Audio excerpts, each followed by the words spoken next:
We remain steadfast in our commitment in delivering local news that matters. Stories that inspire. Enriching the lives of Filipinos in the Philippines and across the globe. This is your GMA Regional TV. Buong puso para sa Pilipino. Mga balita, gatututukan, subong sa One Western Visayas. Maestro nga ginatudlo nagnusnos ang chewing gum sa baba sang estudyante. Ginapahayag nga nagpangayo na sang pasaylo. Bakuna kontra rabies, ginakulang sa Animal Bite Center sa Bacolod City. Barangay Council sa Barangay Barrio Obrero Lapus ginkonfirmar nga may listahan sang mga parokyano sang durugista sa ila barangay. Puwerte kataas nga heat index, padayon nga nabatyagan sa Western Visayas, may lauman bala nga ulan sa weekend.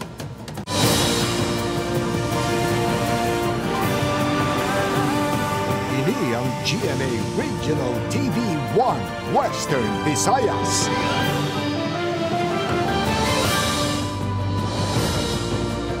Mayong hapon, ini ang One Western Visayas, masaligan sa saran sa kamatuuran, kagula sang ginadampigan. Ako si Gertrude Charlatan, live sa GMA Iloilo Station. Magadulong sa inyo sa pinakadako, kagkomprehensibo nga mga balita sa Kabisay na katungdan. Ako naman sa Ilan Priatos live din sa GMA Bacolod Station.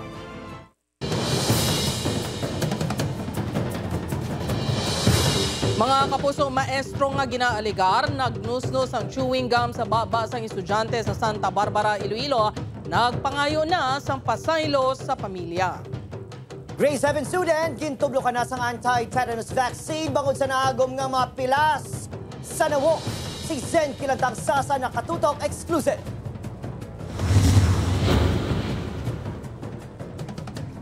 Upod sa mga katapos ng school administration sang Santa Barbara National Comprehensive High School, nagpadulong kainas ang aga sa balay sang grade 7 student ang maestro nga ginatudlo nag-abuso sa iya. Personal ini nga nagpangayo sang pasaylo sa ginikanan sang 12 anyos nga ginapasuni ginusnusan sini sa baba sang chewing gum nga may nakatapik nga kahoy. Bangod lola lang ang upod ni Toto, nag-video call sila sa Iloy Sini nga yara sa Baguio City, Negros Occidental. Nagpaathag man ang maestro sa pamilya ni Toto. Istorya na isang parent, nagpasensyahan masanda kay mismo si Mr. Sinaon mangayo man pasensya. Kasi siyempre naimpito man siya kasi siyempre kabataan nga makulit ang magid man karan pero siguro da naubos gyud man pasensya na. Apang sa pihak naging pasaylo sang pamilya ang akto sang maestro, hindi pa mahambal sang lola kung mag-aatras na sila sa reklamo. Mga leksyon na sa ilabi nga bisan ano ka aking nila sa estudyante, hindi naman pag akigan ng hambalanan nila, hindi na magabot sa punto nga patukan nila pisikal. Ginpakigangutan sa news team ang ginatudlo nga maestro nga si Gerald Sinaon, apang nagpamalibad na ini nga magkomento. Disidido man kuno ini nga atubangon ng reklamo. Samtang may ginpatuman na nga bulong ang MHO kay Toto kag gintublokan ini sang tetanus toxoid bangod sa mga gasgas sa palibot sang baba kag pila sini tugas sang pagkatuslok. Ang description gay sang bata may ara sa lugsog kuno gingkuha niya pa ang fragments sang kahoy nga nagtuslok sa iya pusa, which is evident man during examination. So indicated siya nga i-update ang tetanus nga bakuna sang bata. That's why nag-prescribe ko sang tetanus nga vaccination. And then nag-start ko sang oral nga antibiotic kag pain feeder sa bata. Ginrekomenda sang Women and Children Protection Desk nga ipaidalom sa psychological examination ang grade 7 student. Pinaagi sini madetermina kung may problema o kung may trauma ang bata kagilayon nga mahataga na sang intervention. Nakaschedule naman nga magpaidalom sa psychological test ang bata sa Lunes. Samtang nabato na sang Schools Division of Iloilo ang incident report sang bulutuan kag ginsumiter na sa Department of Education Region 6.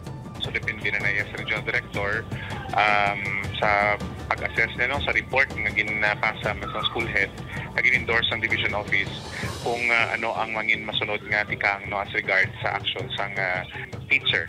Upod kay Cirilo Randuque, Zen Kilantang Sasa, One Western Visayas. Mga puso sa Bacolod City naman, bakuna kontra rabies para sa mga nakagat sang ido. Ginakulang na sa Animal Bite Center syudad. Nagadamo ang animal bite cases ginakabalaka. Garing balita ng ating gintutuka. Hindi matupungan niya kakulbang na batsyagan sa mag-asawa nga Flor de Lisa kag Jero. Sang naghilibio ng ila tato katuig nga bata, nakagat ini sang ila hinuptanan nga Shih Tzu samtang ginauyatan sini kag ginauloangga. Talalupang doon pa ang mga bagra sa gintuga sa ido sa guyas ng bata. Kulba, grabe. Ngita kami sang hospital rin ka kamahal gidlaw. Isa lang ini sa masobra 1,400 ka animal bite cases na record sa Bacol City Health Office kada bulan. Sang 2023, masobra 14,000 ang record ng animal bites cases sa syudad. 1,160 average cases kada bulan. Sa pagdamo sang kaso, palaligban ang ginakulang nga supply sang bakuna kontra rabies. May devolution of services, meaning wala na masyado bulig halin sa nasyonal. Laban, especially ang mga individual-based programs ng DOH, care of na siya kay LGU. Kung magpadayon ang kadabuon sang kaso kada bulan tubtob Oktubre na lang ang malaputan sang nabilin nga vaccines. Na pangabay ginamon ano lang gid mas start kita sa responsible pet ownership. So better gid nga pabakunahan ang mga ido. Tapos if ever may hindi malikawan nga nakagtanbe, hindi gid pagpadugo ng pilas, wash lang with soap and water, pamalhon. Ang libre nga bakuna para lang sa PhilHealth members. Apang depende man ini sa assessment sa CHO kung i-covers ang LGU ang anti-rabies, kag anti-tetanus shots o kung kinahanglan magbakal sang bakuna sa biktima. Pasalig sa LGU nga solusyonan ang problema sa supply, ilabi na nga tigilinit kag nagadamo ang kaso sang animal bites. We're moving also nga ma-accredit kita sa mga pharmacy, no, para mas madasig ang pag-disperse ng atong mga bulong. Santo sa record, Barangay Mansilingan ang nagapanguna sa pinakadamo ng kaso nga may 1,186 bite cases. Estefania may 1,026, kag Takuling nga may 1,004 kakaso. Sa Barangay Cabog, mayor nga palaligban sa barangay ang irresponsable nga mga pet owner. Hindi man tanan. May harap man nga mga responsible nga mga pet owners, pero kadamog yapon sa mga stray dogs ta. Opo, Kirinal Castillo, Adrian Priatos, 1 Western Visayas. Ginapahayag listahan sa mga parokyano sa nadakpan sa drug buy-bust operation sa Barangay Barrio Obrero, Lapuz, ginkumpirmar sa Barangay Council. Pila sa mga nalista aktibo pa suno sa barangay o kung sa punong barangay. Si John Sala nakatutok live sa Zone 3, Barangay Barrio Obrero, Lapuz, Iloilo City. John?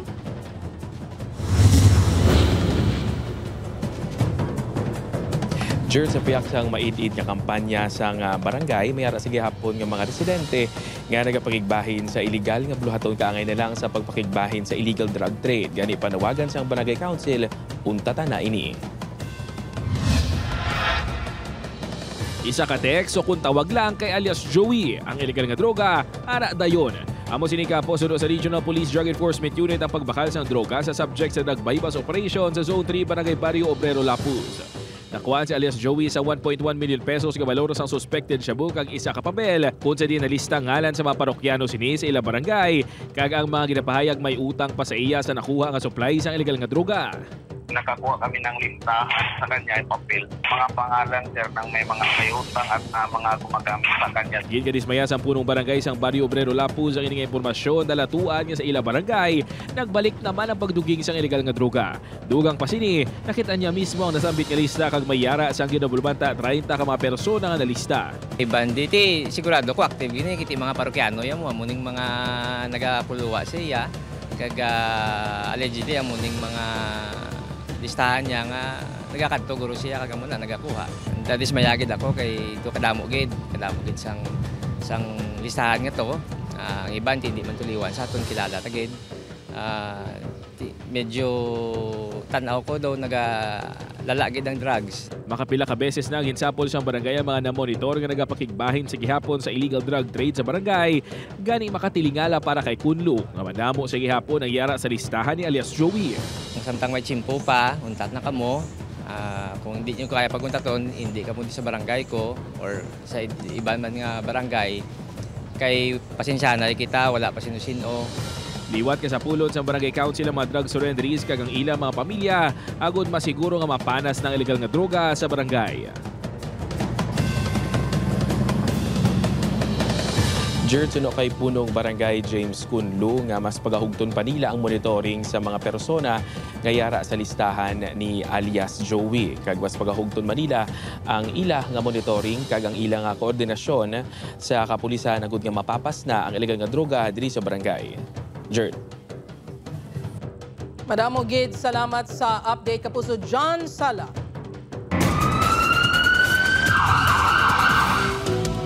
Samtang makapuso sa Bacolod City naman, isa ka tricycle driver gintiro patay sa isa ka subdivision sa may barangay Cabog. Biktima ang ginapatihan nga may nakabaes. Yaring balita nga itong gintutukan.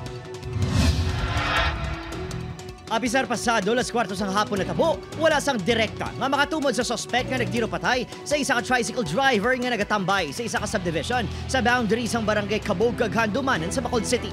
Ang biktima ang kilala kay alias Cerecito, 56 anyos, kag residente man sa lugar. Iya igo sir, may ara siya head injury. Kung nga napalibugan subong kay according sa mga tao dito sir, sa nga natabo, nakabati lang sila sang lupok.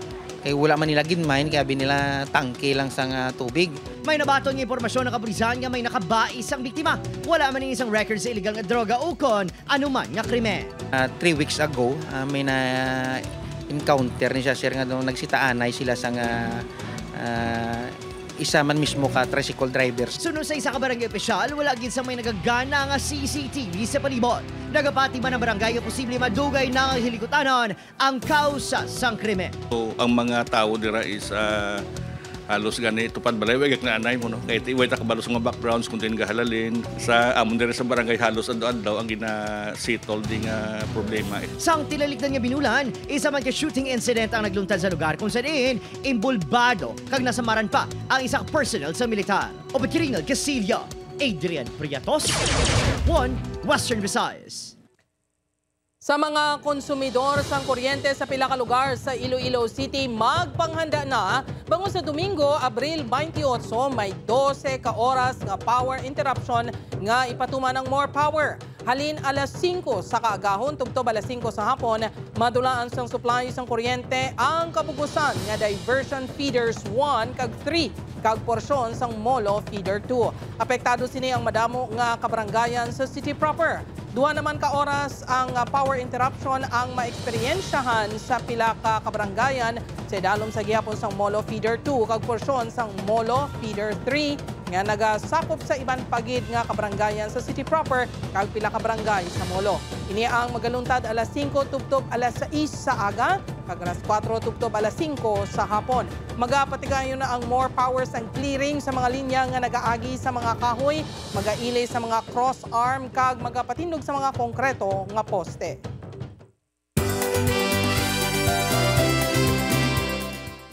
Madinuago naman yung folk dance sa simbida sa pagbukas ng Sinout Festival 2024 sa President Rojas Capiz. Plus, isang banwa, bao na puno sang fans nga gipasadya sa ating Kapuso Stars. Nakatutok Tesla Dallas.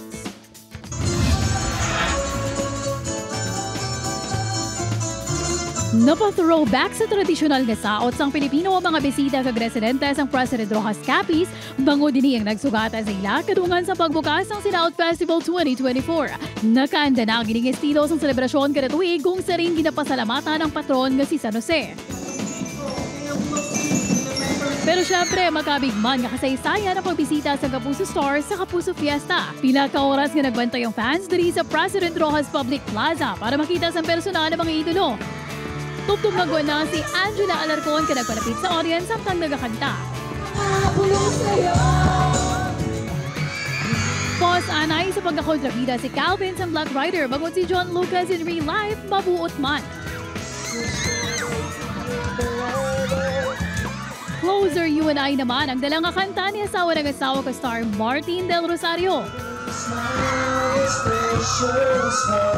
Natouch gid ko ng Kapuso Stars sa supporte sa audience nga halata man sa ila energy. Sobrang saya, ang daming tao, sobrang nakakatuwa talaga yung ambience at sobrang na-enjoy ko mag-serenade sa kanila. It's my first time dito sa President Rojas. So, nakaka-excite and sobrang nakakatuwa yung pagtanggap sa amin ng mga tao dito. Sobrang welcoming nila at marami talaga sa kanila ang nanonood ng ating programa na Black Rider. Sa Kapistahan 2024 naman, bantayan ng Widows War Stars sa Bea Alonzo, Jerry Gonzalez, Rafael Rosal kag Jean Garcia sa Kapuso Fiesta sa May 1, 8 p.m. sa Pueblo de Panay, Techno Park. Upod kay Marvin Lauderes, Pass or Dallas.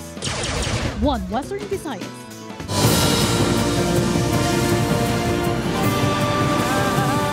Ini ang GMA Regional TV 1 Western Visayas. Mga kapuso, bago nga tagpamuno sang Iloilo Police Provincial Office, tuyo nga buong kagon ang illegal activities sa probinsya. Ina ang aton gintutukan sa GMA Regional TV interviews upod kay Kapuso Kim Salinas.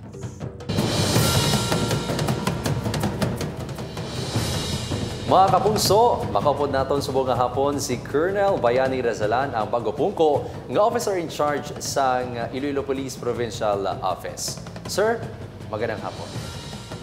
Magandang hapon sa aton mga taga-subaybay. Gusto namin of course na malaman kung sino ba talaga si Colonel Razalan. Saan po ba kayo galing, sir? At ilang taon po ba kayo sa serbisyo? Ako pala si Police Colonel Bayani Razalan, ipinanganak sa probinsya ng Tarlac, a member of the Kabalikat Class of 1998, Kabalikat Class of 1998, running 29 years in the service. Sir, we know naman na medyo abrupt yung pagkaka-assign natin dito bilang pinuno ng pulisya dito sa probinsya ng Iloilo. Ano po yung marching order ng inyong assignment dito, sir?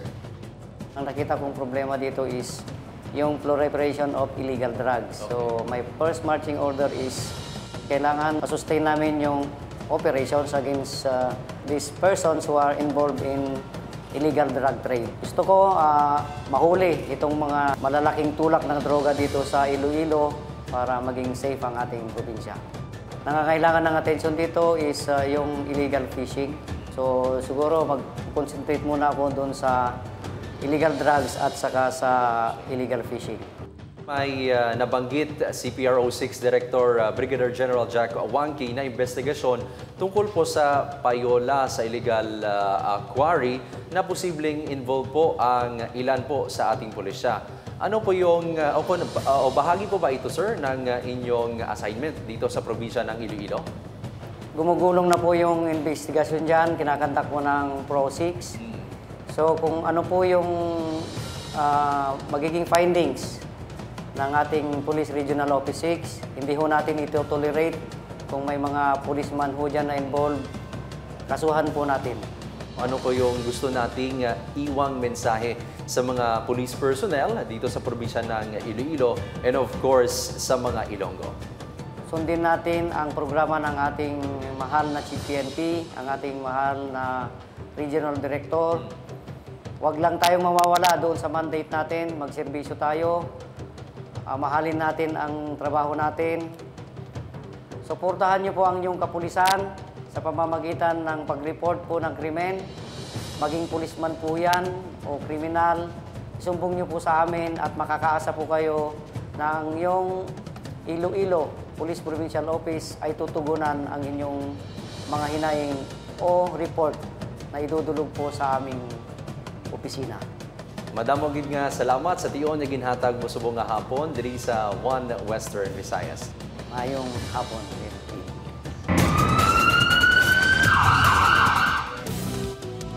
Mabuso sa Negros Occidental naman, lalaki nga suspetsado sa pagpanghimulos sa Talisay City Arestado. Suspect, bao ginalgar nga nagagamit pa sa lain-lain niyang ala. Galing balita nga itong gintutuga. Tugas ang kahuya. Nakatalikod na todo panabon pa si Elias Mark pagkatapos nga madakpan sa Talisay City Police sa gahom sa isang warrant of arrest sa mga kaso nga sexual assault kag rape. Natabo insidente sa Talisay City sa 2023, ginaligar ginmolestyahan sini ang kliyente sa online shop. Mismo, ang nabiktima sini ang nagtudlo nga yara inisa-isa ka sa division sa Barangay 5, Silay City. Ang suspect was transferring from place to place. Yung karenta lang siya sa mga balay, kay kapanago siya. Actually, nagamit pa ganit siya sang lain-lain nga identities mo based doon sa pag-apprehend sa iya, lain nga pangalan ginatag niya. Sang gikuhaan sa pahayag ang suspect, ang iya sa ba? So, kung may lawyer na lang, Mark? Talk to, lawyer. Sino nga lawyer? Ang punta ko lang, Mark? Sunod sa pulisan, mismo ang Iloy sining nagbando sa suspect nga busalan ang baba kay base iliwat nga mag-viral online. Dito, natalupangdan nga ang suspect nga si Alice Mark, amuman ang lalaki nga nagsimo-simo sa isang gwardiya sa Barangay Mandalagan sa October 2022 nga ginkaugutan sang madamo nga netizen.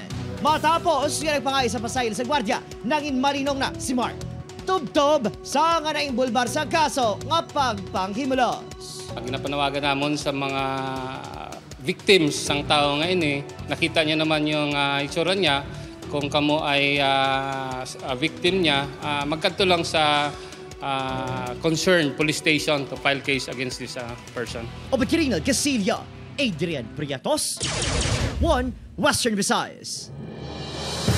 Sa iban pang balita, napuhag ang mga residente kag mga nagalabay sa bahin sa barangay Hinaktakan, Lapaz, Iloilo City sang nagtimbuok ang kalayo sa kahilamunan pasado alas 2 sinilang nga hapon. Madasing nga naglapta ang kalayo bangod sa mga laya nga dahon sa lugar. Pasado alas 3 na nakontrol ang kalayo. Suno sa isa sa mga nagresponde, posible nga upos sang sigarilyo ang ginhalinan sa grass fire bangod sa masami may nagatambay sa lugar. Nagapadayon pa ang investigasyon ng BFP. Guro sa ako na guro sigarilyo. Sigarilyo? Nga ginapoy? Nga ginapoy sa mga laya nga kaya tisigon laya na kaya tigilinit mo.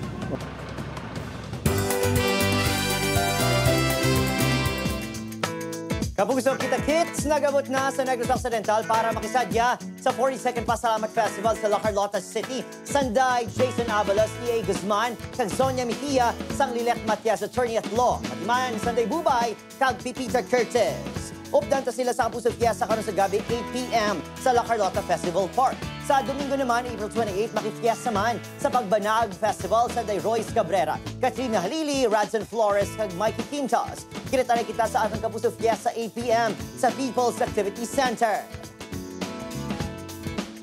Tara na't magkapuso, fiesta na naman kita. Mga pinalanggan namon sa Negros Occidental, see you sa Huba-Huba Pagbanaag Festival. Mabuso sa tunga sa issue, ang ginapatubang bitaw head nga si Patrick Lacson nagpautwa sa social media. Samtang City Legal Officer ginduso sa alkaldeng desisyon kung pinahan o kung pasaylohaw na lang si Lacson. Yaring balita ang aton gintutuka. Naghugpo ang City Administrator kag City Legal Officer sa Bacolod City sa pagsita sa kabaltahan ni Bacolod City Traffic Head Patrick Lacson nga isa man nga Executive Assistant sa alkalde.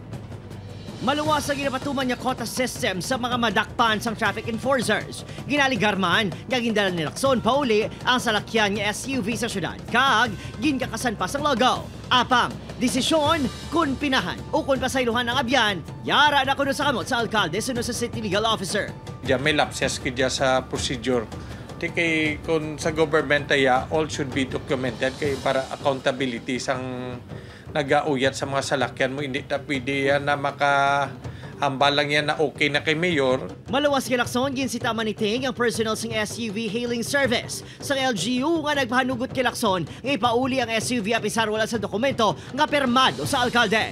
Why man sila ga-require kay kung magambal okay na kay Mayor o ambi nila exempted niya sa procedure. Sa social media, ginhangkat ni Lacson ang publiko nga magpili. Isa ka leader nga nagapaalam-alam, kag wala nag-aako sa sala, o kon leader nga nag-aako sa iya kapaltahan. Apisar sa natabo, liwat sinigin panindugan ang kredibilidad, ilabi na sa pagsulong sa Zero Corruption Program sa bitaw. Sa karon, ginapaabot pa sa alkaldeng eksplanasyon ni Lacson. Hulatong ko man ang iya sabat what was the circumstances that led to do that. But of course, bringing it at home and ginkakaspa ang sticker is really not good.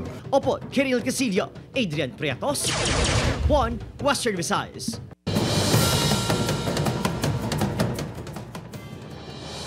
Gindugukan sa mga pumuluyo ang 140 ka pilot whales nga naalangan malapit sa hunasan sa Western Australia. Ini nagluntad sa Toby Inlet sa banwasang Dunsborough sa nabagatnan sang Perth. Suno sa Western Australia, Department of Biodiversity, 26 sa mga inian nagkalamatay. May ginpadala na ng mga wildlife officer, marine scientist kag veterinarians para masikyar ang kondisyon sa mga balyena. Nagdangat sa $32 million o kung kapin 1.8 billion pesos ang presyo sang painting sang Austrian artist nga si Gustav Klimt sa ginang ginbakal pinaagi sa auction. Ang painting ang gintawag nga Portrait of Miss Lieza. Ini ang nagapakita sa isa kalamharon nga babayi. Ini ang wala natapos bangod sa pagtaliwan ni Klimt sang 1918. Sunod sa auction house nga Imkinski, ang painting ang pagadalon sa Hong Kong para idugang sa koleksyon sa nakakuha sini.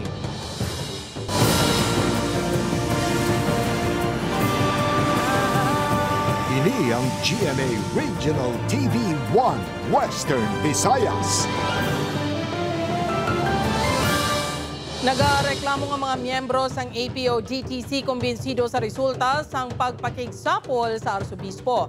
CDA 6 nagsugod na sang investigasyon sa isyu sang irregularidad sa transport cooperative nga ginapamunuan sang isa ka pari.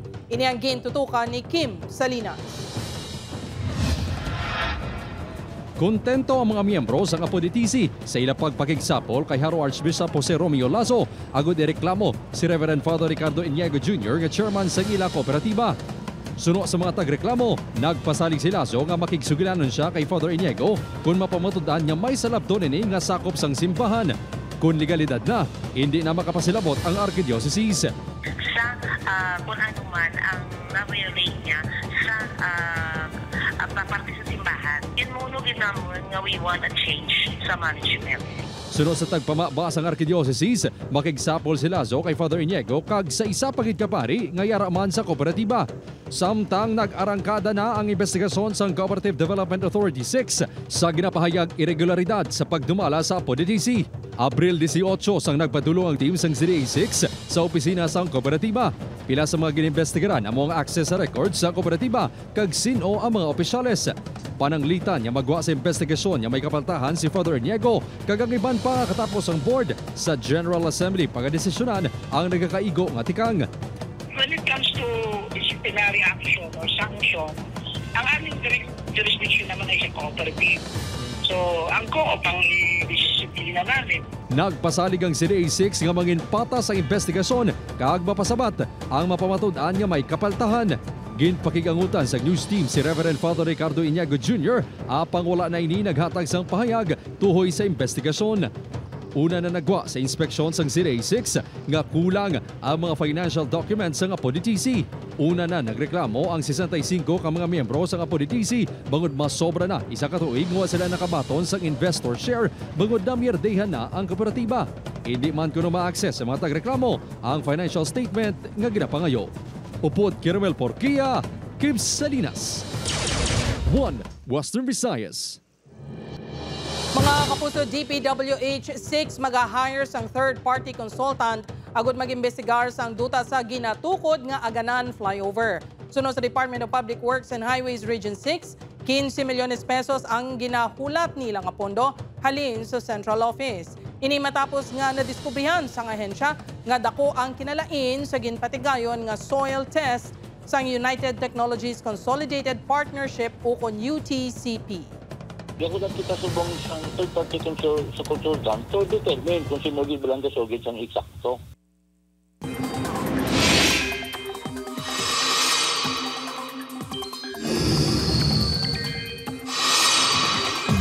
Babong sa base naman sa forecast ng pag-asa, naglabo sa 43 degrees Celsius ang maximum heat index sa Ross City, Capiz sa buong adlaw, Biyernes. Samtang naglabot naman sa 42 degrees Celsius ang maximum heat index sa Iloilo kag Negros Occidental. Gari doble halong gihapon sa epekto sang mainit kag mapaangat tempo nga na-eksperyensyan sa dakong bahin sa Pilipinas. Sunod sa pag-asa, ang mainit kag tempo posible makahuman sa localized thunderstorms ilabi na sa hapon di gani sa gabi. Kaangay sa mga pag-ulan nga na-eksperyensyan sa pila ka lugar kahapon. Base sa rainfall forecast sa Metro Weather, pila ka bahin sa Negros Occidental maka-eksperyensya sa mahinay nga ulan sa bunga hapon. Madubo naman siya sa ulan sa Bugos nga Panay Island. Apang, posible naman ang ulan sa iba't mga bahin sa pungsod ganing handagin ang inyo mga payo. Mapuso na grampa naman suksok ang ila swimsuits ang 53 sa kandidata para sa Miss Universe Philippines 2024 sa Isla San Boracay. Sa swimsuit challenge, ginatagan sa igwa ang mga candidates sa suksokon. Ang swimsuit nga luyag depende sa estilo sa ila pagdala kag pagrampa.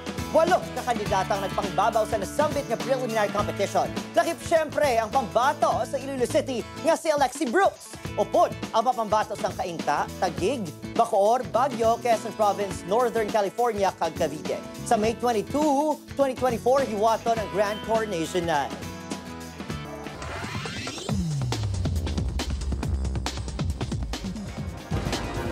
Sa ating mga kapuso dito sa Western Visayas, sa Subuman sa ating mga kapuso abroad, madamo nga salamat sa pagtutok kong si Ellen Prietos. Happy weekend! Kapuso, mag-isa kita kaghibaluan ng mga balita tungod Local News Matters. Ako si Gertrude Charlatan, ini ang One Western Visayas, bugos nga puwersa para sa mas dakong misyon kag mas masangkat na pagserbisyo sa punso.